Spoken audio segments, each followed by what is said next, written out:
much drama. Hello. Hey, what's up? I'm just getting set up here. So this is gonna be a um, I'm not sure which picture.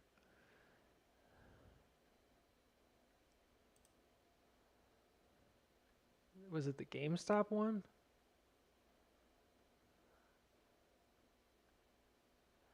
And people post all kinds of stuff, so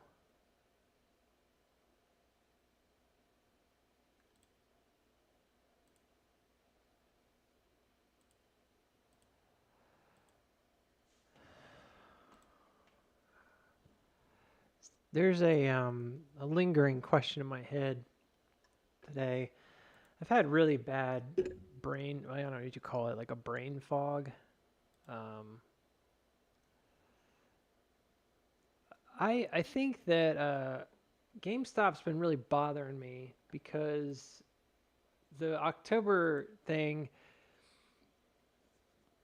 All right, so like there was this picture that I had in my head that sometime around September, but probably end of August, early September, which we're not even in that window anymore, right?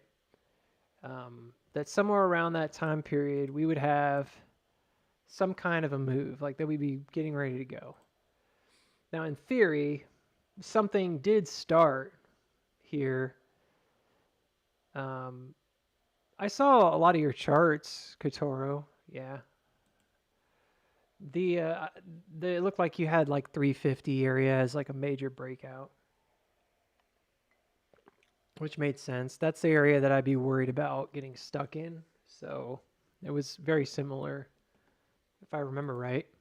Um, anyways, so the thing about this GameStop business is it is a dilution. So I know that it may not seem that way, maybe on the surface to some, but it is dilutive. I mean, you're basically adding one share for every 10 shares that are being held, which is kind of a strange way to pay a dividend. On the one hand, you might think that's not a big deal because it's 1/10, right, of the total amount of of shares. And I'd have to look. I haven't even done the math. I'd have to look and see what that impact would be on the valuation, but it would have an impact. The thing is that as GameStop's been doing these offerings and stuff, they have been doing a better job of like bolstering their baseline business by reducing cost and focusing on other things like collectibles and stuff. Now they've given themselves this Friday a catalyst event. So they gave themselves a catalyst event. There was this big collecting thing going on. I didn't look it over very seriously. I just kind of glanced through it. It was a fun little blurb and they had some interesting stuff there. I don't know if it's a game changer. I don't know if it really matters that much. AMC also gave itself like an October.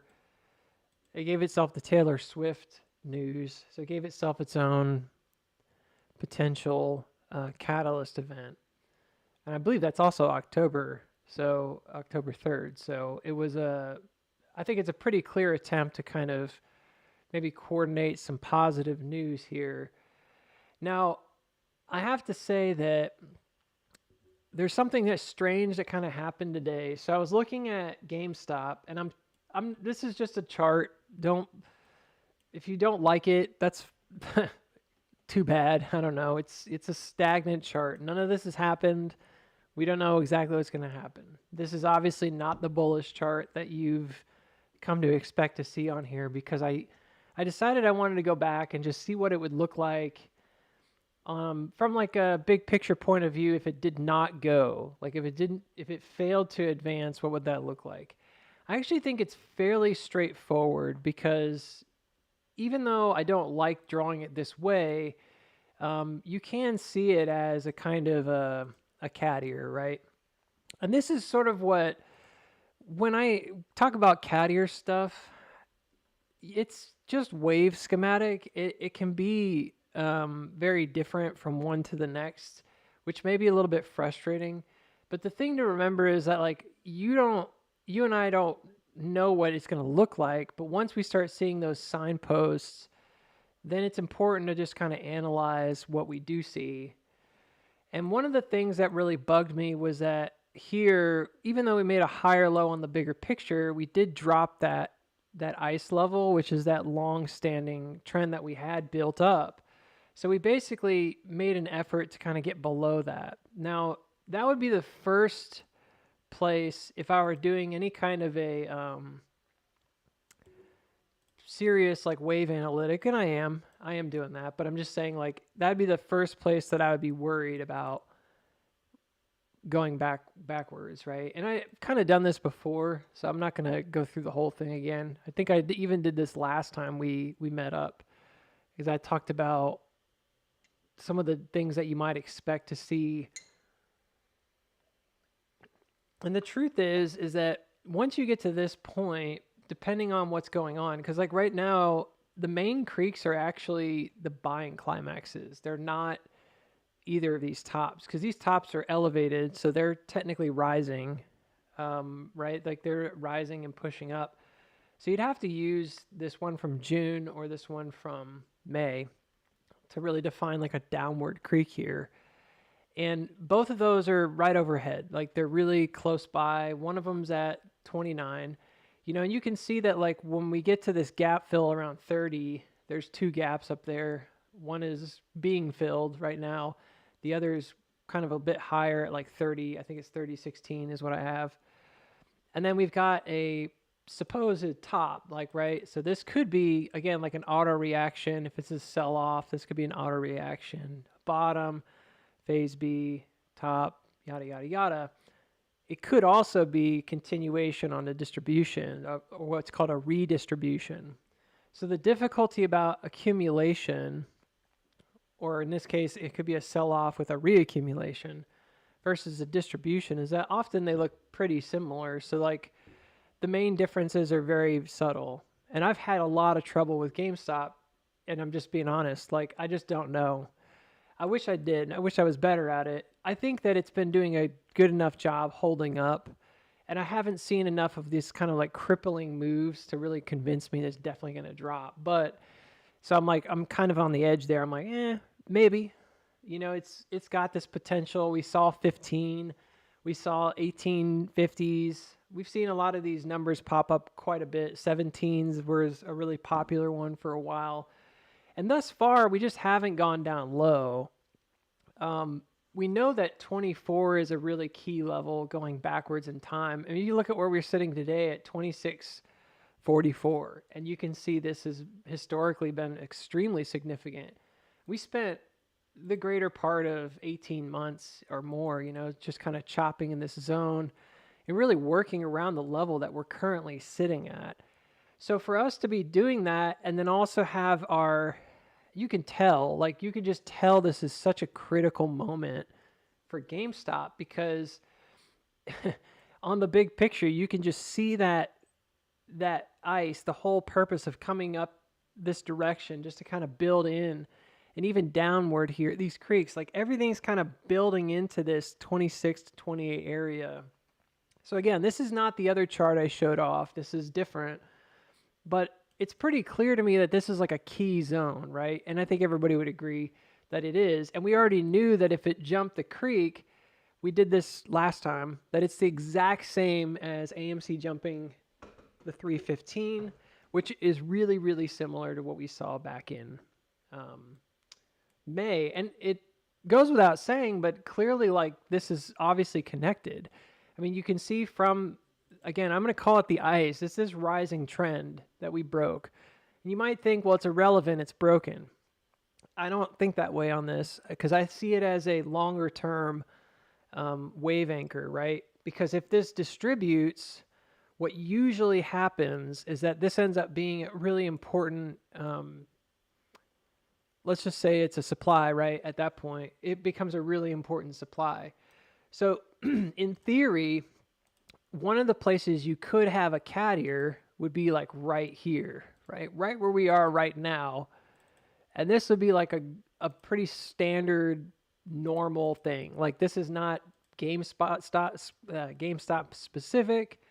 Um, this is not something that's pretty unusual. Like this is very much like normal. If for whatever reason it got pinned and it didn't go anywhere, and maybe it drops around earnings or before then, that's very normal. And so this would be extremely simple. Like this would be a very simple way of charting out how this could break down. But if you look at the bigger picture, the consolidation here is interesting. So I don't want to go into conclusions yet, right? And that's the thing that's difficult. I think that I had in my mind that there was a strong probability that we were going to go ahead and go up and make this big run first and go back test this like 46 area. Okay. So that's still there. Like that's not gone. I haven't removed that from my chart. This is just a different chart. Okay. It's just my way of trying to understand like bearish pattern here as opposed to bullish pattern. So this is certainly one possibility. Another possibility is what I've already got on here, which is that you do have a push up, maybe a sell down, but at some point, in the middle there, but at some point you're going to come up to maybe 35 again. Why would you do this? This is a good question. Well, this is what's called a UTAD, right?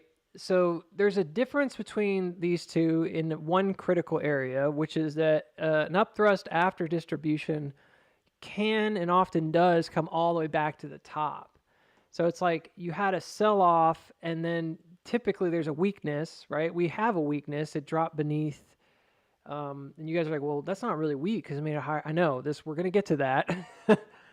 It is weak in that it dropped that ledge, right? So you have to just say, yeah, it didn't hold that trend. It could have held the trend. It didn't. In some ways, I think that's better. I think if it had held up here and pushed up again, I would be a little bit concerned about the UTAD in addition to, there's just different reasons, right? Go look at a Wyckoff schematic and you'll see what I mean. So if you come back above the top, it's an upthrust after distribution. A lot of times that second one ends up being not really low, which is more typical if it's kind of weak. But if it's pretty strong and there's plenty of sellers and there's plenty of buyers and there's a lot of volume there, you often will get a higher one. So this is also possible, and then this would have to be broken down through. And I'm looking at the intersections here, and I was like, again, if you look at where earnings is, which is over here in, I think this is December. Yeah, December 3rd. All right, that's pretty close to when another one of the rate cuts is supposedly going to happen. I think it's around the 6th, the 9th. I can't remember. I think it's the 9th. Those are pretty key and pivotal moments as well for other reasons. GameStop's not really used earnings lately for much gain. A lot of this has been drops, even though the earnings were positive. You got like a drop into earnings or small run after, but then almost every other one of these is just like a pump and dump. And so you've got very little reason to think that by itself would be a catalyst just because it's there. It's more just an important point, right, on the chart. But I do think, sure, if you were in a distribution model and you were higher, that'd be a pretty key moment, right? Because if you were above here going into earnings and you were up here in December chopping upward, sure, if you rug pull